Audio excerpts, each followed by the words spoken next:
Hello guys and welcome back to the channel, where today guys I'll be showing you how to respond to a Craigslist ad. Now guys, the first thing that you actually need to do is go to craigslist.org to go and have the website in front of you. Then guys, when you did that, you just need to go and log into your account.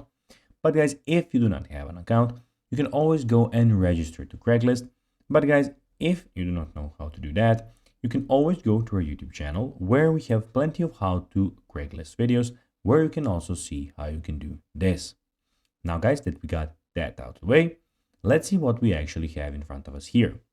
So as you can see here, we have the Craigslist official website where we have a lot of different options.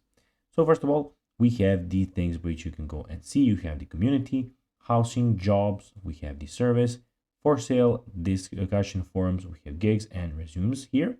Also, on the left side, we can see that we have the event calendar, we have some help about Craigslist, best of Craigslist, etc., etc. And also on the top right corner, we have the post button where you can go and post something that you want to post, something that you want to post on Craigslist. And also we have the account where you can go and see everything about your account.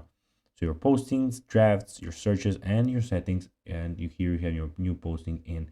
You can put the country where you want to do that. And here you can go and change the language on the right side also. Now guys, let's see how you can actually go and respond to a Craigslist ad. Click reply and a window with respond option will appear. Make sure the response address is highlighted and copied to your clipboard. Now open your email program and start a new message. Paste the response address into the field. So guys, that is everything for this video. I hope that you found this video informative. If you did, don't forget to like this video, share it, subscribe to the channel, and put the notifications on. And guys, as always, I'll be seeing you in the next video. Bye guys.